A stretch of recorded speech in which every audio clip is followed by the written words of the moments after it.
جمعت خالی دغه نه دغه طریقه نه ده ثابته او دا غلطه ده کومه طریقه چې ثابته ده او روا ده هغه دا ده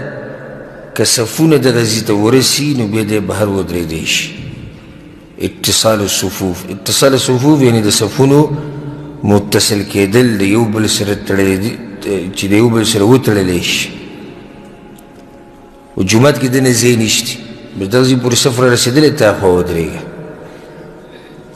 هغه روډه پورې صفونه تلي تا خوا ودرېږه هېڅ خبره نه لکه څنګه چې حرم مکی کې یا مدني کې خلک اکثر بهر ولاړي نو صفونه هغه ځای پورې رسېدلي بس خلک ودرېدی شي خو دا یو طریقه زموږ په دې پښتنو کې عامه ده چې دوی اکثر د جمعې مونځي یا د اختر مونځي نو بهر به ناسي او ګپ شپ په لګوي د دین نه غافله چې کوم یا به دغه ټیم کې ورته بل څه کار رایت شي نو په هغې کې یو مصروف یو بس اقامت وشي دغه ځای نه ودرېږي او دننه جومات خالي د جومات برنډه خالي غوله یې دننه خالي منډه خالي که جومات کې او دی بهر ولاړي نو دا طریقه غلطه ده دا کېدی شي خو په شرط څه چې صفونه هغه ځای ته رسېدلي الفصل الثالث کې حدیث دی عن ابي مالك الاشعري رضي الله عنه ابو مالك الاشعري وایي چې الا احدثكم بصلاة رسول الله صلى الله عليه وسلم ایا تاسو ته ونه ښیم یا تاسو ته خبره ونه کړم د هغه منځه په باره کې کوم چې پیغمبر صلی الله علیه وسلم کړی دلته دا فایدې د ساتي هغوی به یو بل ته محمدي مونځ خو کوم مونځ به خو محمدي مونځ چې دا د پیغمبر صلی الله علیه وسلم طریقه ده دا تپوسونه به یې نه کول چې په مدینه کې په څه طریقه مونځ کېږي او دا چې د مکې مونځ دی او دا چې د شام او د سوریه مونځ دی او دا چې د فلسطین ولو طریقه ده دا چې د عراق ولو طریقه وه او دا چې د فارس ولو طریقه وه او دا چې روم کې داسې کول نه دا نه ویل ته دا یو خبره وه بس الا احدثكم بصلاة رسول الله صلى الله عليه وسلم ایا تاسو ته ونه ښیم یا تاسو ته خبره ونه کړم د هغه منځه په باره کې که مونځ چې به پیغمبر صلی الله علیه وسلم کو او بیا دا ورسره یاد ساتئ چې دقه یو مونځ د الله په در کې قبلیږي بل نه قبلیږي که مونځ چې د دغه پیغمبر په طریقې الله یې قبلوي کوشش کوئ چې خپل مونځونه د هغې د محمدي مونځونه جوړ کړئ نو دا پرېږدئ چې دا په کوم مذهب کې دی او د هغه مذهب کې داسې دی او دې مذهب کې دا دی او دغه مذهب کې داسې دی تپوس دا کوئ چې دا کوم مونځ چې زه کوم دا د پیغمبر په طریقه دی که نه وایي چې مخکې موږ سره حدیث تېر شو مشهور حدیث دی صلو کما رأیتموني اصلي داسې مونځ کوئ لکه څنګه چې تاسو زه په منظر لیدلی یم عام قانون پیغمبر صلی الله علیه وسلم بیان کړی دی وایي داسې مونځ به کوئ لکه څنګه چې ما کړی دی ابو مالک د خپلو ملګرو ته وویې د دغه منځه مبارک کې درته وریم قال وی اقام الصلاه د منځه دپاره اقامت وکړی شو پیغمبر صلی الله علیه وسلم مونځ ودرو وصف الرجال وصف خلفهم الغلمان بیا په پیغمبر صلی الله علیه وسلم پسې شاته سړو صفونه جوړ کړو او په سړو پسې شاته ماشومانانو صفونه جوړ کړو ثم صلى بهم بمنزك فذكر صلاته او بی د پیغمبر صلی الله علیه وسلم د منځه تفصیل ذکر کو چې هغه دلته دی نه ذکر کوي دلته مقصدی خبره چې د باب سره تعلق ساتي هغه دا دی چې سړو صف جوړ کو او بیا پسې ماشومانانو جوړ کو دا مسله ما تېر شوي درس کې تفصیلا ذکر کړې وه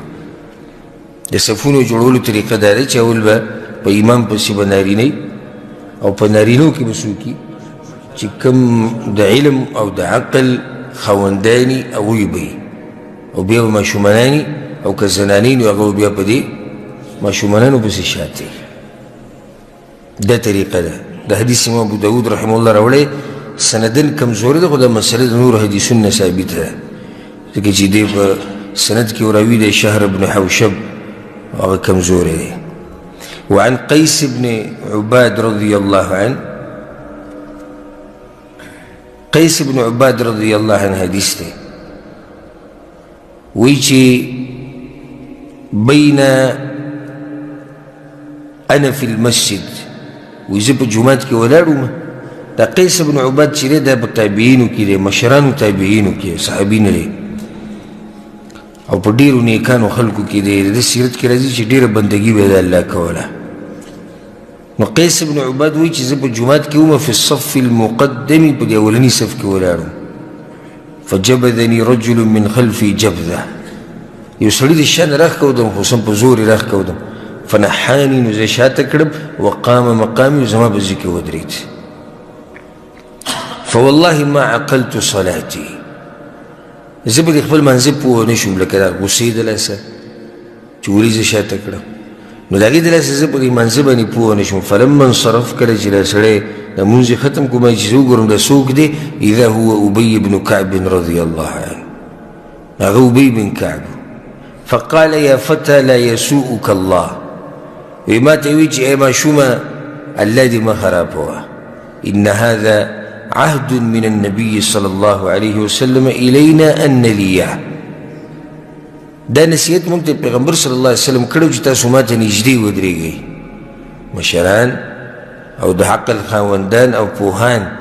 دا دې ماته نږدې ودرېږي ثم استقبل القبله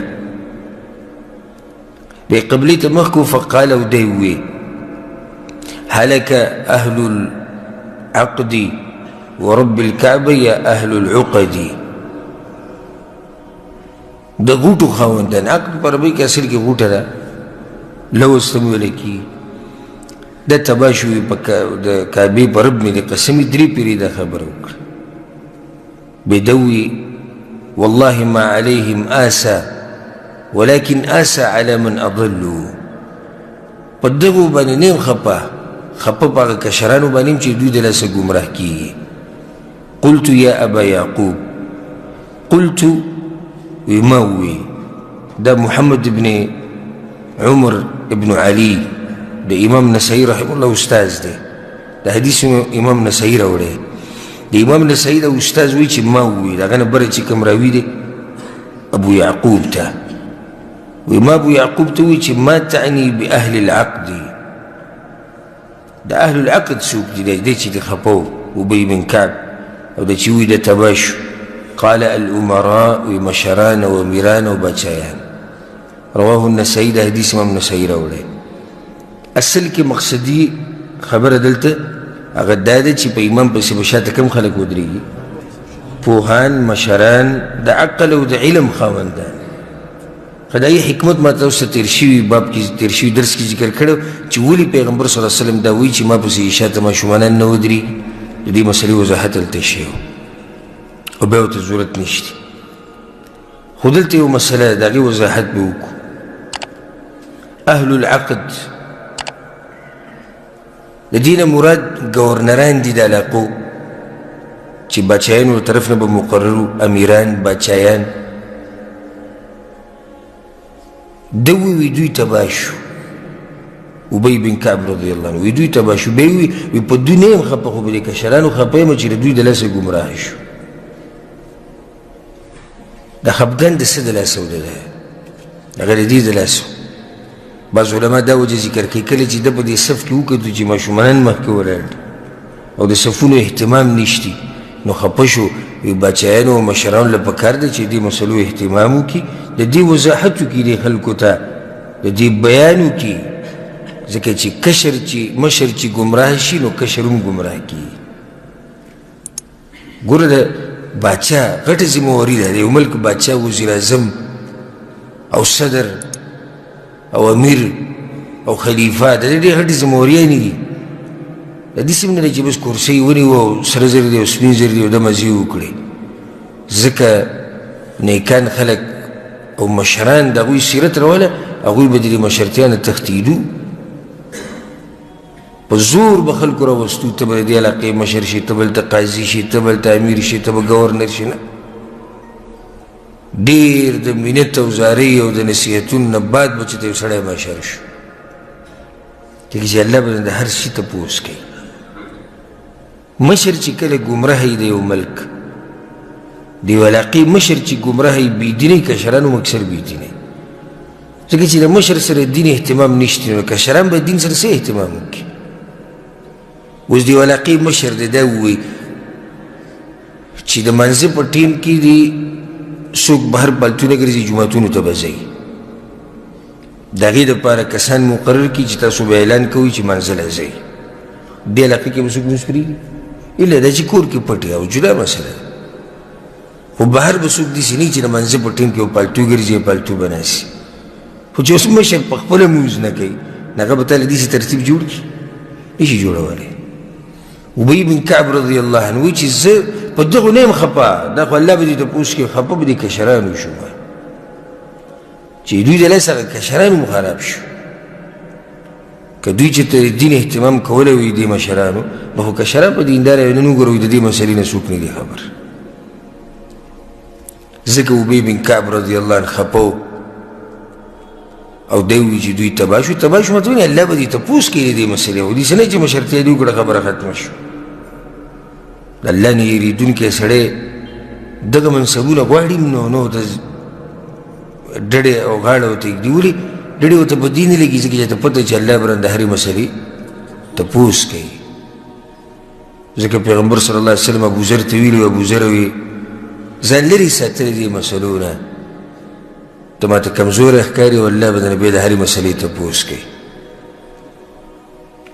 نو دلته بنیادي مسله څه بیان شو؟ حدیث اصل د څه دپاره و؟ کشران دې شاته ودرېږي، مشران دې مخکې ودرېږي. د هغې نه بعد باب راوړی دی باب الامامه، باب په بیان د هغه مسلو کې چې د امامتۍ سره تعلق ساتي. دا ډېر فایدهمند باب دی او هره مسله د دې بلې نه خوندورې او بله د بلې نه خوندورې او دا د دین شان دی. دا د دین او د علم او د اسلام شان دی چې هر راتلونکې مسله به د هغه تېر شوي نه زیات خوند درکوي. او د دین په مسلو د علم په مسلو هغه سړی تنګېږي چې هغه د دین د قیمت نه نه خبر او چې د ورسره تعلق پیدا شو دی بیا یو قسمه نشه شي، نشه چې درس نه بیان نه علم نه د علم مجالس نه لکه دې سړي نه چې څه ورک کړي. موږ سره د ملګري د درسونو کیري کوم چې همیشه کیني هغوی نه تپوس وکړه. د هغوی به ښه تجربه وي چې کله درس نه وي نو بیا سړی وایي چې ما نه څه ورک چې دا هغوی چې کوم هرسناک او بعض هغوی چې درس کې به ناست او کله به د دیوالونو نقشې صحیح کوي او کله به د خلکو مخونو ته ګوري، کله اګرمي کوي کله ډډې لګوي او کله هډوکي تاوی راته وایي. دې هسې عادتي ناست دا هغه برکت والی دی. صرف برکت دپاره ناست دي که چېرته برکت راوولي. نور دې دپاره نه یې ناست موږ یو ټکی دوه زده کړو. د علم خوند چې دې واخیستو که نه نو بیا وبسې لیونی ګرځې. د علما څه شي مجبوره کړي چې سپین ګیري شي او ملاګانې ټیټې شي او مړه شي پکې او دقه علم او کتاب او قرآن او حدیث او علم او کتاب او قرآن او حدیث او لیکل او بیانول او لیکل او بیانول دې کې یو خوند دی که نه. یعنې زه تاله اوس یو دنیوي کتاب در کوم یا د قیسو کتاب در کوم چې دې ته کښېنې 2 ګنټې به وې 2 منټې دې وي به تنګ شي. نو ما د یو عالم انټرویو اورېده چې الله وله ډېره پوهه ورکړې وه په علم کې، عرب عالم و. نو د هغه نه کس تپوس وکړو وایي ته څو ګنټې کتاب ګورې د ورځې؟ ځکه چې وایي ته خو د علم خزانې هره مسله ته ته یادوي دا په فلاني کتاب کې دا صفحه دا ده جلد دا ده. هغه وایي دا پرېږده موږ به څه یو مطالعه به هم صحیح. دا مشران علماو طریقې د حق پرستو چې دوی همیشه ځان ته په دې نظر ګوري چې زه کمزوری. خیر هغه په ډېر زور راوستو نو هغه ورته وایي دا ما په ځان لازم کړي دي چې زه به د ورځې 10 ګنټې مطالعه لازم کوم. 10 ګنټې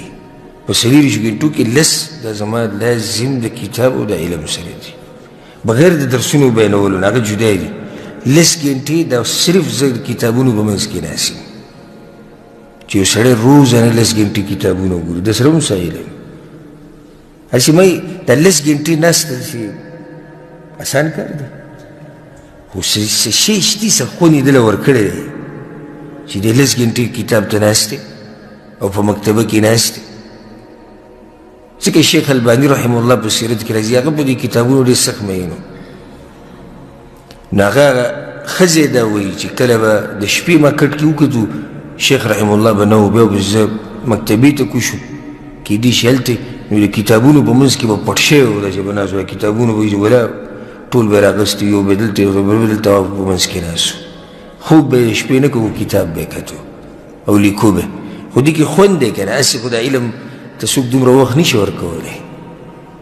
یعنې ته د دنیا پرست په مزدورو کې ستړي کېږي نه ستړي کېږي 10 ګنټې مزدوري ده 10 ګنټې او د برې نه اډر راشي چې تاسو 14 ګنټې کوي او د ګنټې بدله 10 زیات درکوو نو 14 نه به تنګ شي وی الله که چېرته 18 کي خونې اخیستی دی ځکه دی دومره خوشحاله دی دغه شان د دین خونې د دین کې یو لذت پروت دی خوند پروت دی چې د هغې احساس دیندارو ته کېږي الله دې دغه خوند په موږ باندې موسه کړي او الله دې دغه دین سره زموږ تعلق د مرګه پورې ساتي باب الامامه باب په بیان د هغه مسلو کې چې د امامتۍ سره تعلق ساتي اصل مسله بنیادي دلته دا چې امام به څنګه وي یعنې سړی جومات کې امام کېږي په دې امام کې کوم شروط پکار دي دا مسله دلته بیانوي بیا به دې نه بعد باب راځي چې امام به امامتي څنګه کوي بیا جدا مسله ده هلته به جدا مسله بیا بیانوي خو دلته صرف دا مسله بنیادي ده چې څنګه امام کوم سړی د امامتۍ لایق دی ګوره دا باب ډېر مناسب دی تېر شوي باب سره د جمع مسله چې جمع کې مونځ لازم دی بیا دا مسله راوړه چې صفونه برابرې په جمع کې بیا وایي چې امام او مقتدي به کوم ځای کې ودرېږي نو اوس خاص د امام مسله راوړي هغه مشترکه مسلې وي امام او مقتدي اوس دلته صرف امام دی اولنی حدیث راوړی دی په الفصل الاول کې دا باب الامامه امامه په عربۍ کې امامتۍ ته وایي او د امامتي په دوه قسمه یو ته ویل کېږي الامامة الکبرى لوی امامتي او دویمې ته ویل کېږي الامامة الصغرى امام په اصل کې مشر ته وایي چې خلک یې تابعداري کوي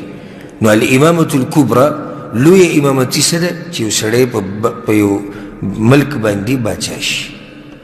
دې ته ویل کېږي لوی امام ځکه چې ټول چې څومره د لاندې دي دا د تابعدار دي نو هغه الامامة الکبرى د هغې دپاره خپل شرطونه دي موږ د هغه امامت خبره نه کوو د هغې دپاره خپل شرطونه دي او بل دی چې هغه صرف د سړو دپاره ده ښځه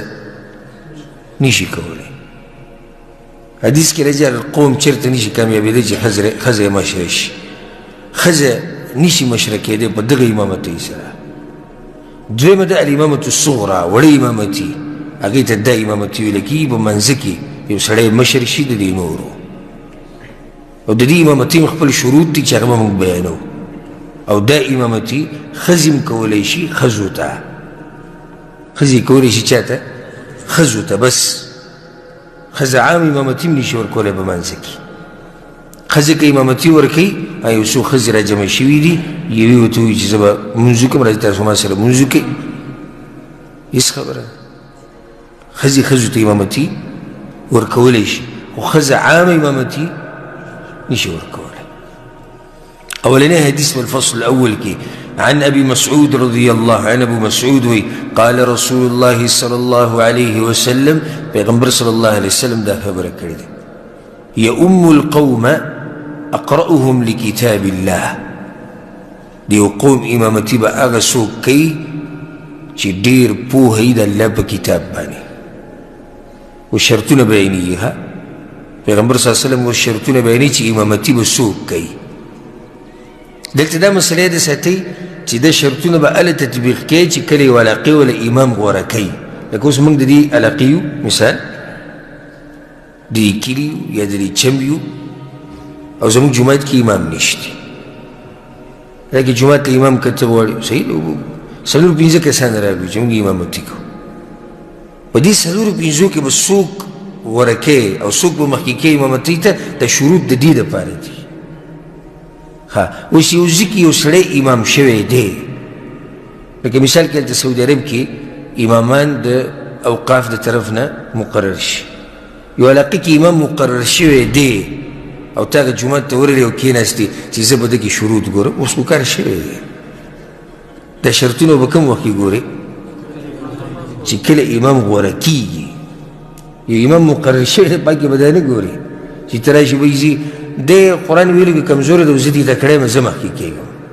نه نه، اگر که ته د هغه نه تکړی په قرآن ویلو کې، خو دی دلته امام شوی دی او دی غوره کړی شوی دی د امامتۍ دپاره. نو اولنی شرط دا دی، اوس څلور پنځه کسان رالو چې موږ امامان کیږو، نو اولنی شرط به موږ دا ګورو اقرأهم لکتاب الله، چې څوک د قرآن ښه تلاوت کولی شي. او صرف تلاوت نه دی چې به د قرآن پوهېږي، د یو سړي اواز ښایستی، الفاظ صحیح ادا کوي، دی حقدار د دې چې مخکې شي د نورو نه. ځکه چې په قرآن کې په مانځه کې خو قرآن تلاوت دی، جهرن تلاوت ته څومره چې د امام اواز خوږي او څومره چې د هغه تلاوت مزېداري، نو خلکو له مونځ مزه ورکوي. نو مونږ به دا ګورو. خو نن سبا بعضو چې ګپ جوړ کړی دی د اخرني څلور سورتونه یاد کړي یا لس د دې امامتۍ دپاره بس، او ټول عمر له به یې کې لګي، ټول عمر له به یې کې لګي. نو مونځ بیا خوند نه ورکوي. ولې خوند نه ورکوي؟ ځکه چې یو صورت ته په مخه اورو، خو هغه چا نه خوند نه ورکوي چې په دې یو باندې پوهېږي. ګوره دا ته م ووایم، او چې شاته په څه پوهېږي نو هغوی خبر هم نه دي چې دا یو صورت لس کاله ووایي او ته له دا پته هم نشته. ما تاسو ته دا خبره بیان کړې وه، پاکستان کې یو مولا سره دا کیسه راغلې وه، په هغه پسې ما یو څو مونځونه وکړو، بس په اولني رکعت کې به انا اعطیناک الکوثر او په دویم کې به قل هو الله احد، بس ګړز به یې تېر مونځ به ختم. نو بیا ما یو ورځ راګیر کړو، ما یې ګوره مولوي صاحب ته داسې کار کوه چې قرآن بل ځای نه هم تلاوت کوه چې خلکو له دا مونځ خوند ورکوي، بل صورت وایه بل آیت وایه. وی صحیح ده. بیا د سورة الصافات هغه اخرنی آیت راټینګ کړو، سبحان ربک رب العزة عما یصفون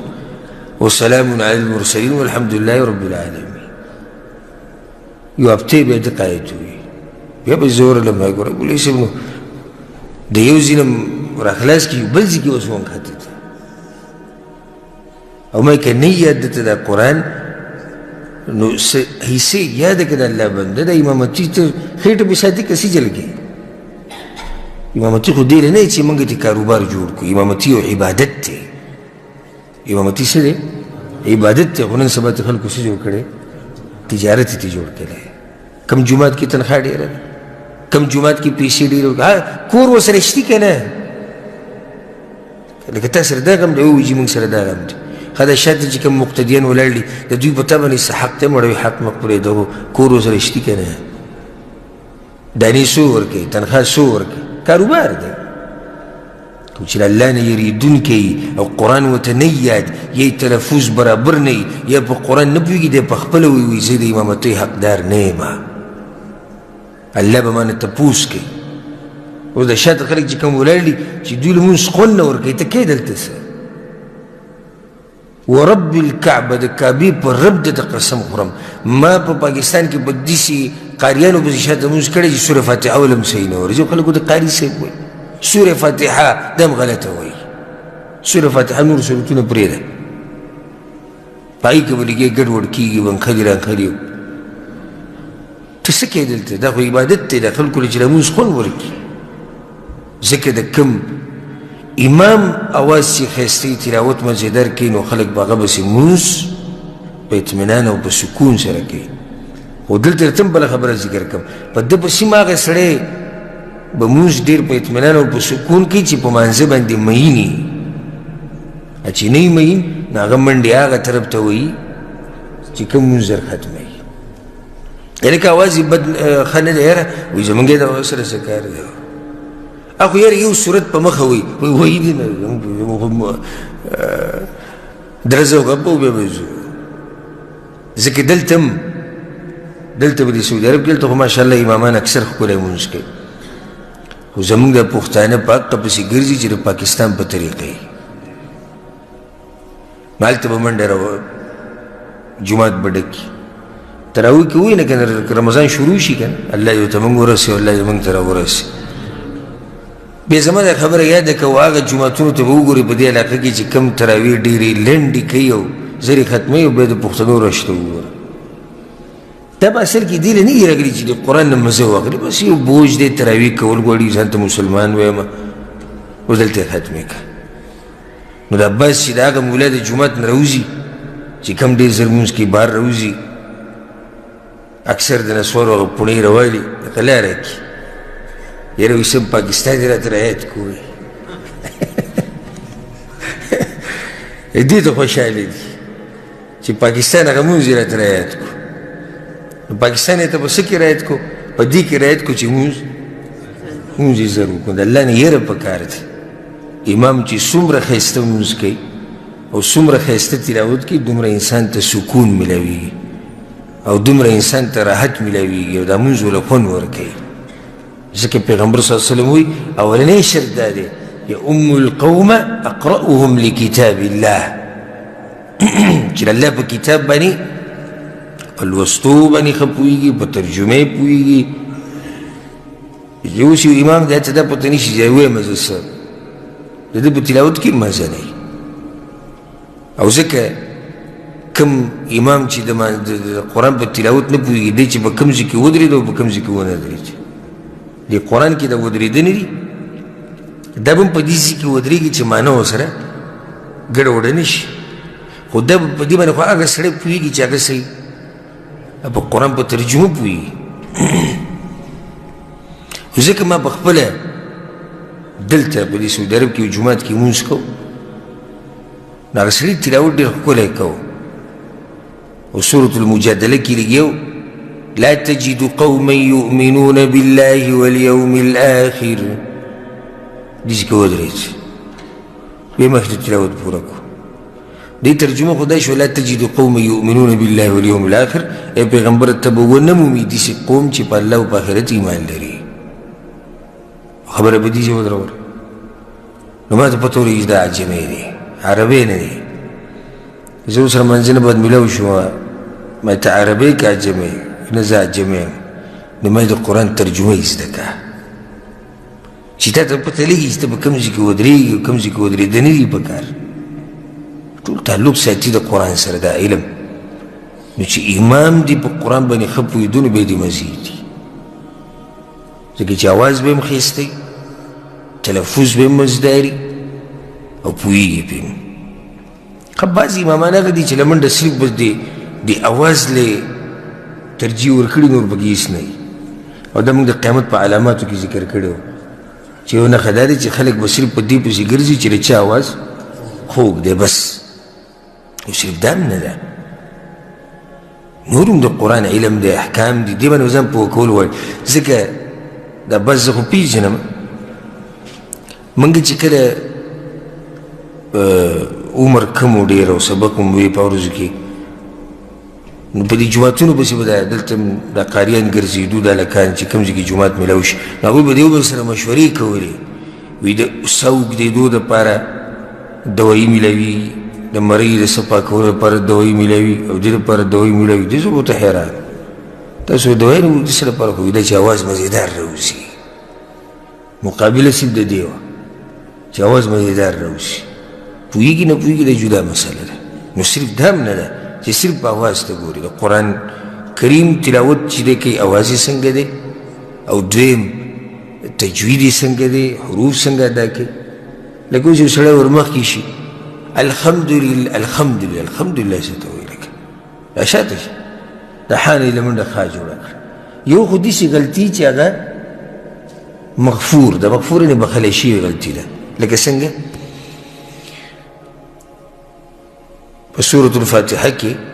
صراط الذين انعمت عليهم غير المغضوب عليهم ولا الضالين ولا الضالين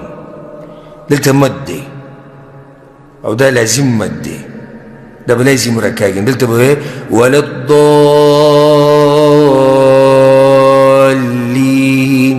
اوس امام ته ورمخکې که هغه ووایي ولا الضالین رای نښ کولو دا داسې غلطي ده چې بیا هم معنی نه بدلی او ګناهګارېږي پرې دا سړی نه خو دومره ده چې پوهه به یې کړو چې دلته داسې کوه بس وایي سړی الحمدلله غیر المغضوبی په دې ځای کې چې کوم نښلي ده بس نو ته به ورته حیران شي غیر المغضوبی غیري څه ته وایي غیر المغضوبی دا ته پښتو کې لګیا وایه که په عربۍ کې لګیا نو دا یو نیم امام د قرآن په پښتو کې وایي په څه کې وایي پښتو کې غیر المغضوبی غیر المغضوبی هدا مغضوبی دی وایي غیر المغضوبی مغضوبی څه ته وایي مغضوبی علیهم ولا الضالین په دې کې چې کوم نښلي ولا الضالین ولا الضالین څه ته وایي ضالین دا خو ته ضا ولګوه بیا پسې وا ولګوله بیا پسې الف ولګوه نور ټکي دې به کوم وردننه کړو نو په دې کې احتیاط پکار دی ذلک الکتاب ذلک الکتاب اکثر مولیانو تقریرونه ما اورېدلي دي قرآن آیت به وایي حدیث به وایي دا خپې لاس ولسم مات کړي هذا دی دا به څه وایي هذا وي به عالم نو ډېر احتیاط پکار دی چې یو سړی امام کېږي یو سړی د علم په منصب باندې کښېني چې کم سے کم د عربۍ هغه دا خو یې ښایي ځکه یو ملګری ته خبره کوله یو عربي ته مې درس ولګو د یو عالم او د عالم نوم نه علمه تاسو یې پېژنئ او ډېر تکړه عالم دی په تفسیر ډېر ښه پوهېږي وی ما د هغه درس یو عربي ته ولګو چې دا زمونږ غټ شیخ دی وی هغه آیت به وي بیا به تفسیر کوو نو هغه لېږي او یا ایها الذین آمنو وی عربي وي چې دا څنګه د تلفظ دي شي کولی د عربۍ د الفاظو یو بل بیا ځکه ناست وي چې اوس څنګه یا ایها الذین آمنو یا ایها الذین څه شي یا ایها الذین آمنو نو ډېر احتیاط دې کې پکار دی اولنی شرط په امام کې څه دی چې د قرآن په لوستلو به پوهېږي دویم شرط پیغمبر صلی الله علیه وسلم فإن كانوا في القراءة سواء که چېرته دا ټول کسان د امامتۍ دپاره چې راغلي ټول په قرت کې څه دي یو شان دي ټول تکړه دي ټول برابر دي فأعلمهم بالسنة نو بیا موږ ګورو چې په دوی کې کم یو په حدیثونو ډېر پوهېږي دویمه مرحله بیا ده قرآن کې ټول یو شان دي اوس څه له راځو حدیثونو له راځو هغه چې یو سړی اوس د حدیث نه بلکل خبر نه یو امامي خبر دي نه دا پرېږدي کم یو ته پکې ډېر یاد دي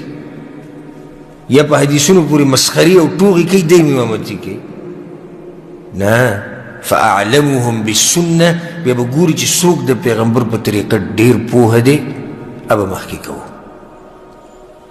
د امامتي ګوره احکام دي خپلې مسلې دي لري چې هر سړی دې مخکې شي خو چې امام دی 3 رکعته یې وکړو او سلام یې وګرځو خلکو ته وي مولوي صاحب ته خو 3 رکعته وکړو نو پکار دا دی چې ده سره خو دومره علم وي چې ته پته وي که زه په منځ کې خطا شم زه به څه کوم یو امام دی 5 رکعت ته پاسېد خلکو له فتح ورکړه چې مولوي صاحب خطا شوی اوس به دی څه کوي یو امام دی په منځه باندې ودرېدو یاد شي ورته چې یاره اودس مې مات دی دی به اوس څه کوي یو امام دی هغه نه په منځه کې یو رکن پاتې سجده تې پاتې شو رکوع پاتې شو دی به اوس څه کوي دا ټولې مسلې دي لکه تاسو ته ما دا مولوي صاحب کیسه کړې وه که نه د اختر په منځه کې ته هغه تکبیرات پاتې شي اولني رکعت کې او دویم رکعت کې تکبیرات دي که نه اتې پاتې شو بیا په دې قاعده ناست و چې ته رعایت شو ته په دې اخرني حق کې خو یو قاعده نو سلام بیا ګرځوي که نو په هغې ورته رعایت شو چې یاره ما نه خو دغه پاتې شوي تکبیرونه بس په ناست دی الله وایي ما نه خو تکبیرونه پاتې شوي چې بیا ودرېد لمونځ یې بیا د سر نه شروع اوس ده ته دا پته هم نه شي دا تکبیرونه پرېږدي لمونځ کېږي که نه کېږي دا خو سنت دي که دا څوک هم نه کړي لمونځ یې برابر دی یو امام دی ورمخکې شوی دی صلات الکسوف ته نور چې تور شي لمونځ به څنګه کوي او دله نه ورځي په ژوند کې کړی نه دی نو څه به وکړي او که چېرته ورمخکې شو یو رکوع پکې وکړه بیا کې خو 2 رکوعګانې دي که یو رکوع وکړه دویمه ته هېره شوه عادت نه دی لکه دا لمونځ خو ناشنا دی سړی اوس ډېر عادت نه وي دویمه رکوع ته هېره دی به اوس څه کوي د دې لپاره علم پکار دی بل چې سړی د جومات امام کی کم سے کم چې بنیادي علوم چې کم د دین دي دا خو سره یې کنه دا خلک به دې تپوس کوي د مسلو ځکه دا امام ولي چې سلام وګرځي مخ به خلکو ته راړی یو وجه دا ده که چا سره څه تپوس یې چې وکړي چې خو چې اوس غریب په خپله پسې نه پوهېږي نو سته به دې څه تپوس وکړي فإن كانوا في السنة سواء او که دا ټول بیا یو شی ټول د حدیثونو په علم کې یو شی د سنت په طریقو کې یو شی و درېیمه مرحله فأقدموهم هجرة نو بیا به موږ ګورو چې کم یو پکې هجرت مخکې کړی هجرت څه ته وایي د کفر ملک پرېښوده د الله دپاره او د مسلمانانو ملک ته تله دا یو غټ عبادت دی ډېر ګران کار دی چې سړی خپله ځمکه او علاقه او هر څه پرېږدي د الله دپاره نو دا سړی حقدار دی چې امامتۍ کې دې مخکې شي لکه اوس څلور کسان رالو وایي موږ امامان کېږو موږ وکتو بیا قرآن څنګه څلورونه یو شان دي بیا رالو حدیثونو له سنت له یو شان دي اوس ګورو چې دې څلورونو کې که څه ته هجرت شوی نو چې دې څلورونو کې کم یو هجرت کړی دی مخکې او مخکې کېږي فإن كانوا في الهجرة سواء او که چېرته دوی په دې هجرت کې یو شی فأقدمهم سنا نو بیا به ګوري چې په دوی کې د چا عمر زیات دی بیا اخري موږ سره دغه اختیار پاتې شو علم کې دوی یو شان دي قرآن کې یو شان دي سنت کې یو شان دي هجرت په مسله کې یا خو ټول یو ځای هجرت کړی دی او یا نه یې دی کړی ټول نو اوس به څه ته راځو اوس به عمر له راځو کوم یو چې عمر ډېر دی نو شریعت موږ ته د ادب او احترام ښوولی دی چې مشر به مخکې کړي بس حدیثونو کې څو شرطونه راغلي څلور فقط بس او د کتابونو شرطونه کې مې ته وویل فقه په کتابونو کې راځي لکه زموږ ملکې فقه حنفي مشهوره ده د هغې یو کتاب د البحر الرایق دغه شان رد المحتار په کې د شپاړسو نه هم زیات شرطونه لیکلی شوي او په هغه شرطونو کې صرف دغه شرطونه د دلیل سره ثابت دي د کومو چې اوس تذکره وشو د باقي د خپل طرف نه ذکر کړي بعض موږ ته وایي تاسو د کتابونو مسله نه منئ نو چې اوس کتاب کې داسې شرطونه دا اوس زه ته بیان کړم به اولنی شرط څه دی وایي ګوره اولنی شرط دا دی چې اعلم ته به ګوري چا سره علم ډېر دی وایي که په علم کې یو ټول یو شاني فاقرأوهم هلته هغوی علم مخکې کوي د قرآن نه لکه حدیث کې قرآن مخکې راغلی یوم القوم اقرأوهم دویم شرط وی دا دی بیا به ګورو چې اقرأوهم چې دوی کې قرآن چا راته ورځي که په هغې کې هم یو شاني نو بیا به پکې اوراع ګورې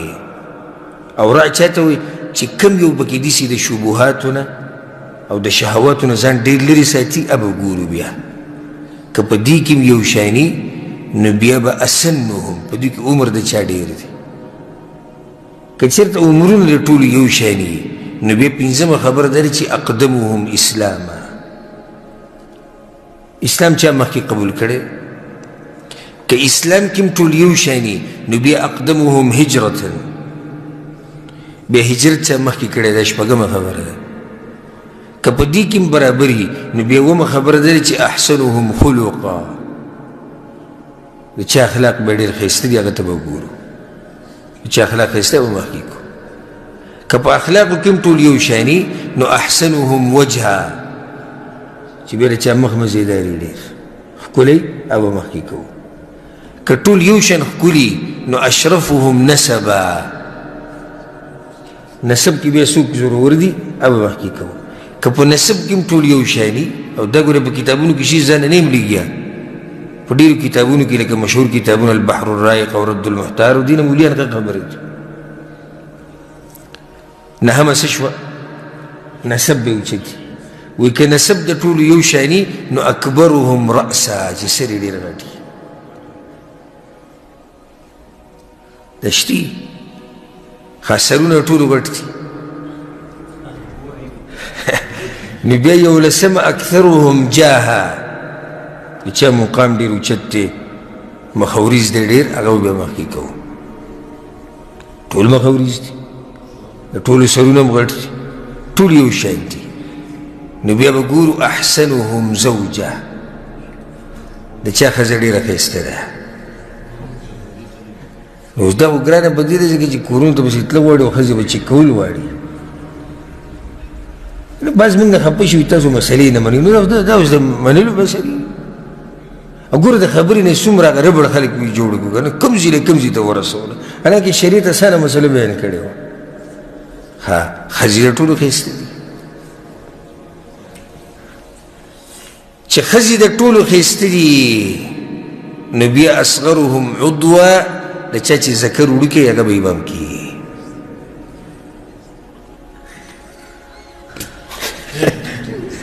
داسې د ځان نه یم ګورې ورب الکعبه د ځان نه یم. کتابونه ما سره مکتبه کې دي راشي ویې ګورئ. انو یو ملا تعلیق کړی دی په یو کتاب باندې لکه وضاحت د هغه مسلو چې کوم باندې سړی پوه نه شي نو دې سره لاندې حاشیې لیکلې ده. حاشیې کتاب لاندې چې راشي یا سیټ ده نو په دې مسله کې اختلاف دی. سړی وایي که دی رد کړي چې داسې بې دلیله مسلې بیانوي وایي دې کې اختلاف دی. بعض وایي چې ذکر به غټي نو ده په خټه کې اوبه ښه ډېرې کړي. موږ د دغه یوې مسلې جړا کولی چې اوس دا څه مسله دی چې ذکر به وړوکی ده ولیکل وي. بعض مولیان وایي چې ذکر به غټي. اوس دلته هم دا مشکل دی چې دا به څوک چیک کوي چې د دې مولیانو صاحبانو عضو خاص په سمه ګاز کې دی.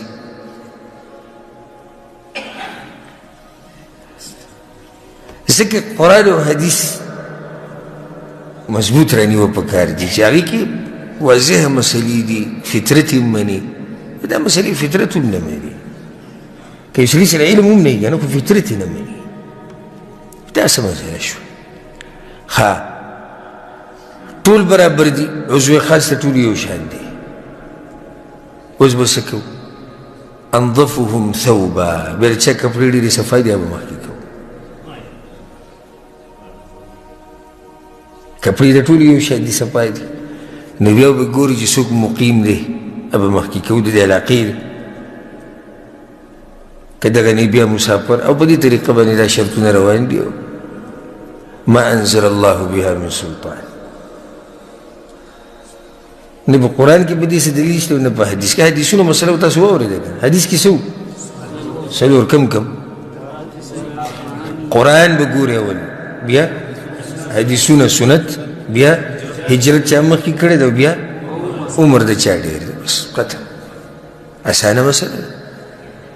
نو دا د امامتۍ دپاره دا شرطونه دا د ځان نه لګېدلي شرطونه دي او دې ته ټانکې ویلی کېږي چې په دین کې د ځان نه ټانکې لګولي دي. او د بعضو لکه مثال کې د جورابو مسله ده. جورابو باندې مسح په جورابو باندې مسح جیوي جایز ده. خو په جورابو مسح جایز ده خو د هغې دپاره شروط دي. په هغې کې به دومره میټره ګرځي هغې ته به سرمن لګېدلي هغې کې به اوبه دننه ځي په هغې کې به دی په هغې کې به نرۍ سوری نه وي. نو ځکه سړی حیران شي چې ما ته خو اول دغه ځای وښایي چې کوم ځای کې داسې جورابې میلاوېږي چې بیا به زه مس هم کوم که نه. نو چې کله مونږ دې کسانو ته وایو چې دا اکثره شرطونه قرآن او حدیث کې نشته بس غوسې شي وایي کتابونو خو راغستې ده مسله نو کتابونو خو ډېرې مسلې راغستې وي او هره مسله چې کتاب راولي خو صحیح دی که نه. صرف په دنیا کې یو کتاب دی چې دا د غلطۍ نه پاک دی او هغه کتاب الله د الله کتاب او بیا د پیغمبر صلی الله علیه وسلم صحیح حدیثونه. بس د دې نه علاوه چې څوک هم کتاب لیکي څوک هم علم خوري د نه به لازم خطا کېږي. الله دې د قرآن په باره کې وایي ولو كان من عند غیر الله